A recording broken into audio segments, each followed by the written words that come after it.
triplex villas at Bachpalli, APR Projects. ఎందుకంటే చిన్న example తీసుకోవచ్చు.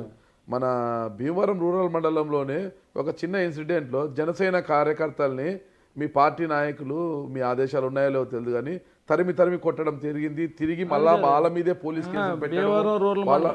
భీమవరం రూరల్ మండలం కాదండి, వీరాశ్రమ మండలంలో అంటే ఫ్యాక్ట్ ఏంటంటే మీకు అప్పుడు కాదండి, అది ఎలక్షన్ స్టార్ట్ అవ్వకముందు నుంచి చాలా ఫేస్ చేశాను నేను వెళ్ళిన కాడల్లా అలా గేలు చేయడం, హ్యాండ్లు చేయడం, మీదకు తగ్గుకు రావడం. బూతుల్లో అయితే కనుక ఇప్పుడున్న బీసీ నాయకుడు వేండ్ర వెంకటస్వామి మా బ్రదరు మా సన్ను వెళ్తే వీరాశ్రమంలో మామూలుగా బూత్లోకి వెళ్తే ఒక 200 మంది మీద పడిపోయేది. ఇంకా అంటే కొట్టేద్దరు ఇంక మీకు అంటే చాలా అటాక్స్ ఎదుర్కొన్నాం.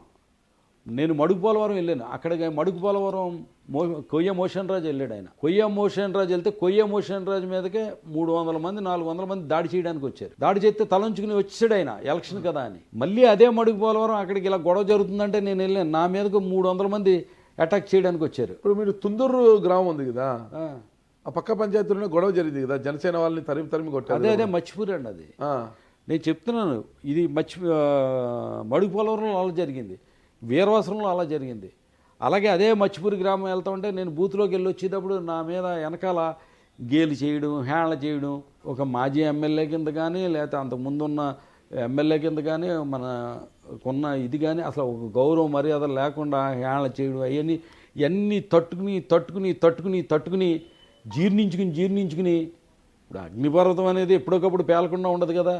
నేను ఆ రోజు పంచాయతీ ఎన్నికల్లో వాళ్ళు ఏదో విజయోత్సవాలు చేసుకున్న తర్వాత హరిజనపేటలోకి వెళ్ళి అంటే వాళ్ళని రెచ్చగొట్టే విధంగా తారజువులు అయ్యేసరికి ఒక ఆవిడ చెయ్య అంటుకుంది. నేను కర్టసీగా ఏంటంటే వాళ్ళని ఆ టైంలో సంఘీభావం తెలియజేసి అక్కడ ఉన్న పోలీసుల్ని చర్యలు తీసుకోమని వచ్చేయడానికి వెళ్తున్నాను. నేను దురదృష్టం ఏంటంటే ఆ రోజు నేను ఇలా వెళ్ళవలసింది వీరాశ్రమం వేయించి వెళ్తే కనుక హరిజనపేట ఎదురు తగులుతుంది ఫస్ట్ స్టార్టింగ్.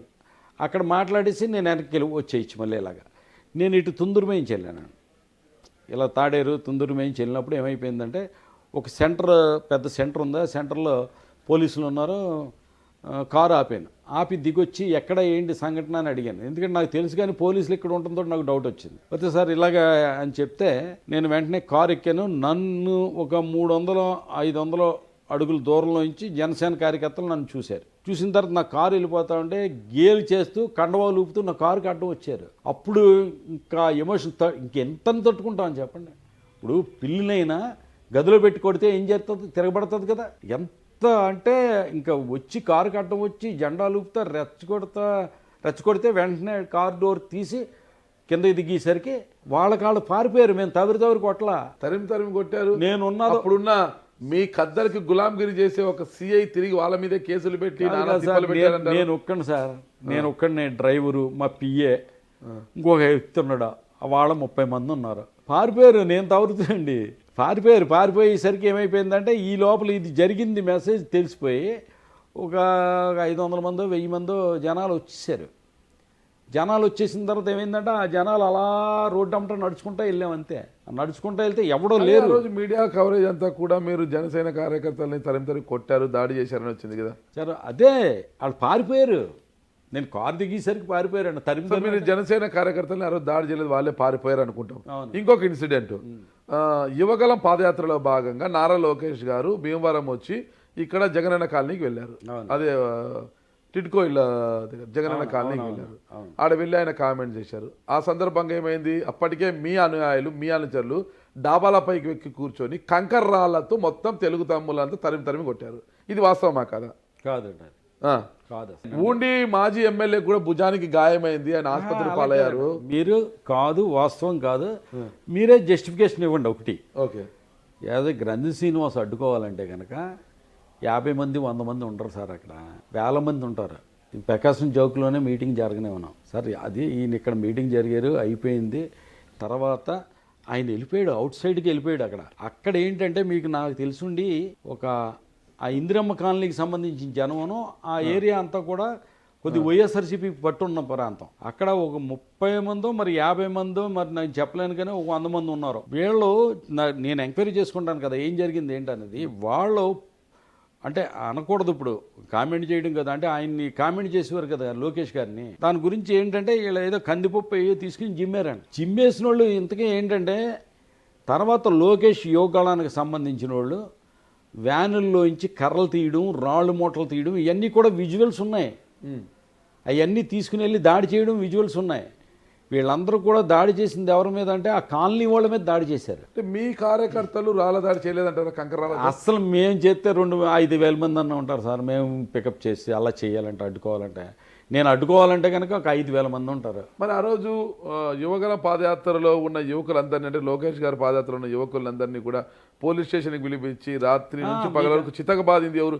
మీకు గులాంగిరి చేసి ఆ రోజు ఉన్న సిఐ కదా సార్. నేను చెప్పేది ఒక్కటే, మీరు జస్టిఫై చేయండి, దీంట్లో మీరే తీర్పు చెప్పండి. ఒకటి, వీళ్ళు యువకాలం వాళ్ళు దాడి చేసినప్పుడు అక్కడ కాలనీలో వాళ్ళు దెబ్బలు తిన్నారు.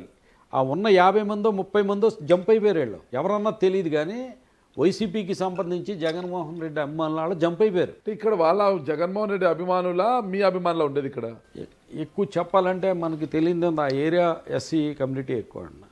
ఎస్సీ కమ్యూనిటీ ఉండడంలో ఇప్పుడు నేను పార్టీ మారినా కూడా నాకు కూడా రారాళ్ళు. దాన్ని బట్టి మనం జగన్మోహన్ రెడ్డి గారి అభిమానులని చెప్పుకోవచ్చు. ఓకే. వాళ్ళు ఏం చేశారంటే ఒక పవన్ కళ్యాణ్ గారు వచ్చినప్పుడు కూడా జెండాలు అయ్యి ఊపి అది చేశారు. పవన్ కళ్యాణ్ గారు కామ్గా వెళ్ళిపోయాడు. సేమ్ అదే సంఘటన ఈయన ఇలా వెళ్ళేటప్పుడు జరిగింది. వాళ్ళు జంప్ అయిపోయారు. యువకాలం వాళ్ళు కాలనీలో ప్రవేశించి కాలనీలో వాళ్ళ మీద రాళ్ళు కొడతాం కానీ కర్రలతో కొడతాం కానీ చేశారు. అప్పుడు ఏమైపోయిందంటే వాళ్ళకి చాలా దెబ్బలు తగిలినాయి. ఒక పోలీస్ కానిస్టేబుల్ కూడా దెబ్బ తగిలింది. గవర్నమెంట్ హాస్పిటల్లో ట్రీట్మెంట్ కోసం వెళ్ళారు. అప్పుడు గవర్నమెంట్ హాస్పిటల్లో ట్రీట్మెంట్ చేయాలంటే మెడికల్ లీగల్ కేసు కింద కంప్లైంట్ ఇచ్చిన తర్వాత ట్రీట్మెంట్ చేస్తారు కదండి. అవునా కాదా? ఇది చట్ట ప్రకారం జరిగేదేనా? అలాగ జరిగిన తర్వాత దాని ప్రకారం కేసు పెట్టడం జరిగింది. అది దాంట్లో నా ఇన్ఫ్లుయెన్స్ కానీ ఇంకోటి కానీ లేదు. ఆఖరికి జిల్లా ప్రెసిడెంట్ మహిళ ఆవిడ తోట సీతామహాలక్ష్మి గారి మీద కేసు పెట్టినప్పుడు వాళ్ళు ఫోన్ చేస్తే నాకు తెలియదని చెప్తాను. నేను సీఏకి ఫోన్ చేసి ఏంటి అంత పెద్ద వయసు ఆవిడ మీద కేసు పెడతాం ఏంటన్నప్పుడు వాళ్ళు చెప్పింది ఏంటంటే మొత్తం ఈ పాదయాత్రకు సంబంధించి సభలకు సంబంధించి అన్నీ కూడా పర్మిషన్సే ఆవిడ లెటర్ పెట్టారు కాబట్టి ఫస్ట్ ముద్దాయి ఆవిడ అవుతుందండి, దీంట్లో మేము ఏం చేయలేమండి అని చెప్పారు. ఓకే, నేను కేసు పెట్టించిన అయితే కనుక అప్పుడు సీఏకి ఫోన్ చేసి నేను అడగ అప్పుడు సీఐ చాలా విచక్షణరహితంగా వ్యవహరించాడు.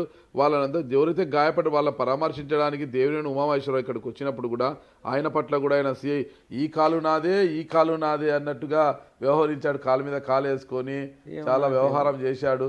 అందుకే ఆ రోజు లోకేష్ గారు ఆయన పేరు కూడా రెడ్ బుక్ లో రాసుకున్నాడు అంటారు. ఇక్కడ విషయాన్ని మీకు కావచ్చు, ఆ సిఐ పేరు రెడ్ బుక్ లో రాసుకున్నారు లోకేష్ గారు అంటారనమాట. నాకైతే ఆ విషయాలు తెలియగానే, ఎందుకంటే నేను అంత పెద్ద పట్టించుకోలేదు. అది అయిపోయింది, వెళ్ళిపోయారు. నేను సీరియస్గా తీసుకున్నది కూడా ఈ వ్యవహారాలన్నింటిలోనే పార్టీ కూడా కాస్త ఇబ్బంది పడే పరిస్థితి వచ్చింది. ఎందుకు చూడ్డానికి గ్రంథిసీన మంచి వ్యక్తిలాగా ఉండేది 3 అడుగులున్నా కూడా ఇట్లా రౌడీజం ఇదంతా ఏంటి అన్నా గ్రంథిసీన అనేది కూడా కొంత ఫీల్ అయింది. సార్ నేను చెయ్యాలంటే నేను డైరెక్ట్ ఉంటాను సార్. ఎప్పుడు కూడా నేను నిజంగా లోకేష్ గారి సభ ఆపాలంటే 5-6 వేల మంది ఉంటారు అక్కడ. 5-6 వేల మంది ఇంక పైనే ఉంటారు. బలవంతుని 2024 ఎన్నికలు ఎలా ఓడించారు? ఓడించి ప్రజలన్నీ. ఇందిరాగాంధీ గారు చరిత్ర తెలియదా మీకు? తెలుసులేండి. అంబేద్కర్ గారు ఓడిపోలేదా? ఏమన్నా ఎన్టీ రామారావు ఓడిపోలేదా? అందులో నేనంతా పవన్ కళ్యాణ్ గారు ఓడిపోలేదా?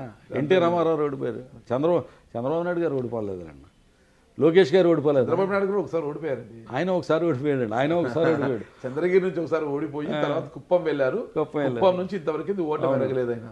మరి చూడండి, ఓటమికి దీనికి క్యారెక్టర్కి సంబంధం లేదు. అంతేనంటారా? సుమన్ టీవీలో మీ పర్సనల్ అండ్ బిజినెస్ ప్రమోషన్స్ కోసం కింది నెంబర్కి కాంటాక్ట్ చేయండి.